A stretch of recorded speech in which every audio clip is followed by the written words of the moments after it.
why we should avoid worldly music? ஏன் உலக பிரகாரமான இசைகளை நாம விட்டுவிட வேண்டும், அல்லது கேட்காம இருக்கணும்?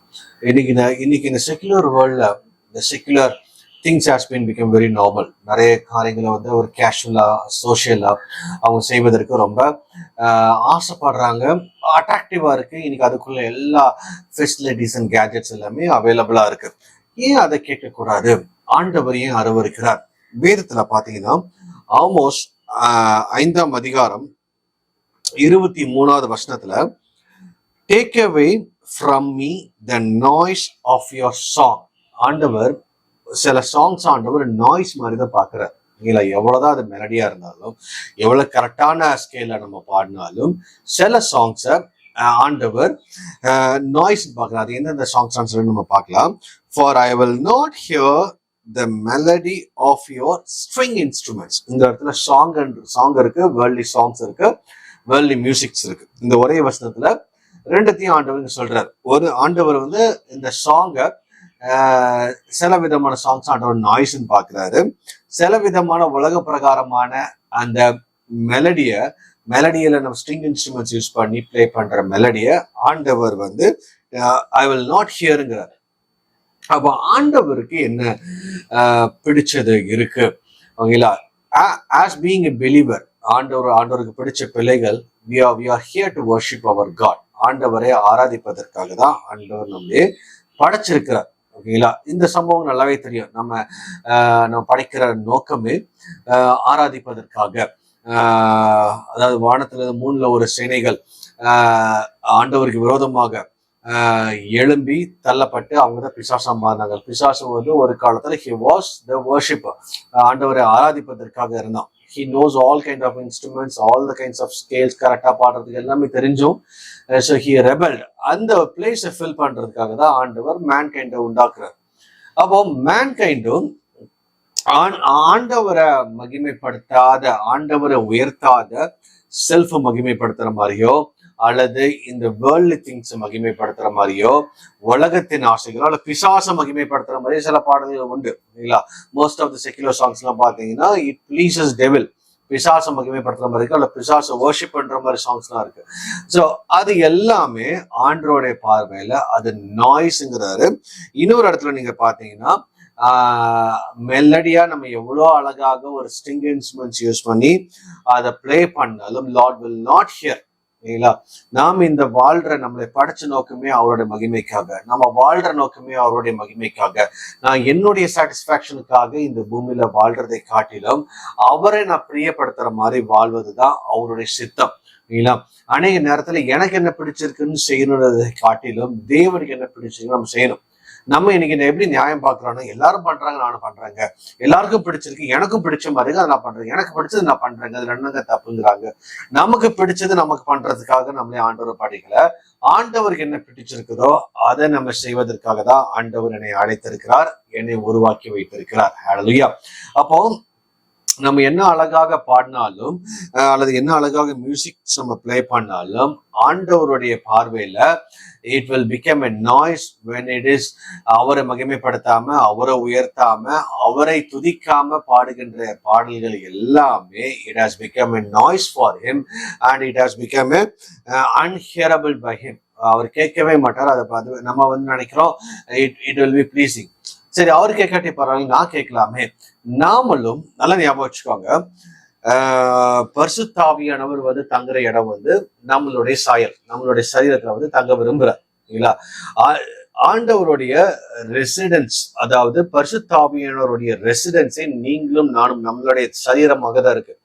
இந்த சரீரத்துல பரிசுத்தாவியானவருக்கு பிடிச்ச மாதிரிதான் நடக்கிறதுக்காக தான் நமக்குள்ள வந்திருக்கிறார். நமக்கு பிடிச்ச மாதிரி நடக்கிறதுக்காக பரிசுத்தாவியானவர் எனக்குள்ள கிடையாது.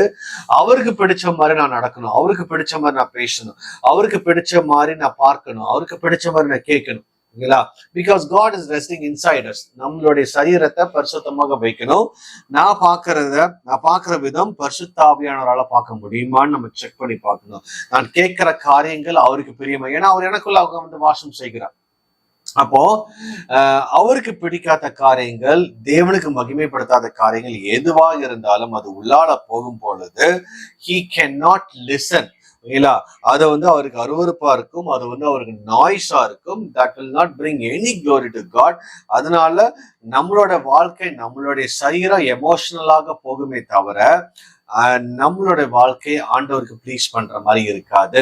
ஸோ நம்மளுடைய சரீரத்தை நம்ம வெளியரங்கமாக பாதுகாக்க வேண்டியது நம்மளுடைய கடமை. எது உள்ளால போகணும், எது பார்க்கணும், எது பேசணும், எது செய்யணும், அது எல்லாமே எப்படி நம்ம பண்ணணும்னா எனக்கு பிடிச்ச மாதிரி பண்றது கிடையாது. எனக்குள்ளாக வாசம் செய்திருக்கிற பரிசுத்த ஆவியானவருக்கு பிடிச்சிருக்கா இல்லையான்னு ஒவ்வொரு டைம் நம்ம செக் பண்ணி பார்க்கணும். இல்ல நம்மளுடைய அநேக நேரத்துல அநேக பாவங்கள் போய் உழுறது ஒரு மெயின் ரீசன் என்னன்னா we are not aware of the God conscious. God ஆண்டவர் என்னோட தான் இருக்கிறாரு, எனக்குள்ளாக தான் இருக்கிறாருன்னு சொல்லிட்டு அதை நம்புறது. நிறைய பேர் என்ன நம்புறாங்க, சர்ச்சுக்கு போயிட்டு வந்து அவரை மட்டும் பார்த்துட்டு வந்தா போதுங்க, 2 மணி நேரம் உட்காந்துட்டா போதுங்க, காலையில கொஞ்ச நேரம் அவர் கூட உட்காந்துட்டா போதுங்க, அவர் நம்ம கூட தான் எப்பொழுதுமே இருக்கிறார், நம்மளோட இருக்கிறார், என்னோட இருக்கிறார். we have to be in his presence all the time. அந்த பிரசன்ஸ் நம்ம ஃபீல் பண்ற அனுபவத்துக்குள்ளாக வந்துட்டோம்னா இந்த வேர்ல்ட்லி டிஸ்ட்ரக்ஷன்ஸ், இந்த வேர்ல்ட்லி சாங்ஸ், இந்த வேர்ல்ட்லி மியூசிக்ஸ் எதுவுமே இவரால் என்டர் ஆகாது. So when it goes inside அது என்ன ஆகும்னா ஆண்டவருக்கு பிரியமில்லாத எந்த ஒரு காரியமும் it will destroy your soul rather than நம்ம ஃபர்ஸ்ட் வெளியில டிஸ்ட்ராய் ஆகுதோ இல்லையோ அது வந்து செகண்ட் பார்ட் தான். ஃபர்ஸ்ட் அந்த சோலை டிஸ்ட்ராய் பண்ணிடும். நம்மளுடைய இப்போ வந்து பிசாசுக்கு பிடிச்ச மாதிரி பாட்டல்கள் இருக்கு, டெத்து, ஸ்பிரிட்ஸ், பேய்களை பத்தி நிறைய, அப்புறம் அந்த உலகத்தின் காரியங்களை குறித்து, உலகத்தின் இச்சைகளை குறித்து, இதெல்லாம் உங்களுக்கு கேட்கும் பொழுது what you hear it will go inside and that will give birth forth. அதுதான் வெளியில உங்களுக்கு கொண்டு வருமே தவிர நீங்க ஐயோ எனக்கு பிடிச்ச பிளஷருக்காக நான் கேட்கிறேன், கொஞ்சம் ரிலாக்ஸேஷனுக்காக கேட்கிறேன்னா அந்த ரிலாக்ஸேஷன் டைம் போதும் பிசாசு உங்களை உழவிக்கிறதுக்காக. அப்போ நீங்களும் நானும் ரொம்ப கேர்ஃபுல்லா இருக்க வேண்டியது இந்த செக்குலர் சாங்ஸ். இந்த செக்குலர் சாங்ஸ்ல நம்ம வந்து ஆண்டவருக்கு பிடிக்காத எந்த ஒரு என்னுடைய செவிகளுக்கா போகக்கூடாது, அதுல நாம் மயங்க கூடாது, அதுல நான் வந்து அதுல தான் ரிலாக்ஸ் ஆகக்கூடாது.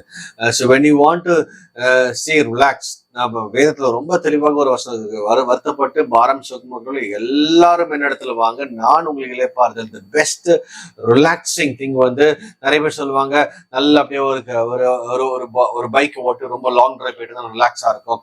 அதெல்லாம் ஒரு டெம்பரவரி, ஒரு மைண்டுக்கு சும்மா அப்படி ரிலாக்ஸ் பண்ற மாதிரி ஒரு ஃபீல் இருக்குது. The moment you come back, everything will be back again. ஒரு டெம்பரரி ப்ரெஷருக்காக don't go here and there. அவங்கள ஒரு பெர்மனன்ட் சொல்யூஷன் ஆண்டு நமக்காக வச்சிருக்காரு. யார்கிட்ட போகணும், இயேசு கிட்ட மட்டும் நீங்க போய் பாருங்களேன், இயேசு கிட்ட போய் பாருங்க. He is a solution, he will give you the complete rest. அவருக்கு என்ன எப்படி கொடுக்கணும் நல்லாவே தெரியும். அதே போல இன்னைக்கு இந்த ரெஸ்ட் ரிலாக்ஸ் பண்றதுக்காக நிறைய பேர் பாடலை கேட்டு அவங்களுடைய சோல் தான் அழியுமே தவிர ஆண்டவர் அதனால மகிமைப்பட போறது கிடையாது, ஆண்டவர் அதை கேட்க போறது கிடையாது. ஒருவேளை அதை கேட்டுட்டு அந்த சண்டே அந்த வாரம் வருகின்ற சண்டே பயங்கரமா கையை வைத்து காலை வைத்து அங்கதான் வர்ஷிப் பண்ணாலும் it will be a noise for Jesus. அது வந்து ஆண்டவருடைய பார்வையில் அது ஒரு நாய்ஸ் தான். அவர் சொல்றாரு, ஓகேங்களா, நீங்க என்னதான் மியூசிக் பயங்கரமா நீங்க சர்ச்ல பிளே பண்ணிட்டு if you go outside and play for the secular, அந்த சர்ச்ல பிளே பண்ற அந்த ஸ்ட்ரிங் இன்ஸ்ட்ருமெண்ட்ஸ் கூட ஆண்டவர் வந்து he will not hearங்கிறார். ஸோ எவ்வளவு ஒரு ரொம்ப நம்ம கேர்ஃபுல்லா இருக்க வேண்டிய ஒரு காலம். இன்னைக்கு வந்து முந்தைய ஒரு காலத்துல most of the people don't have the access to these resource. இன்னைக்கு எவ்ரிபடி ஹேஸ் த ஆக்சஸ்.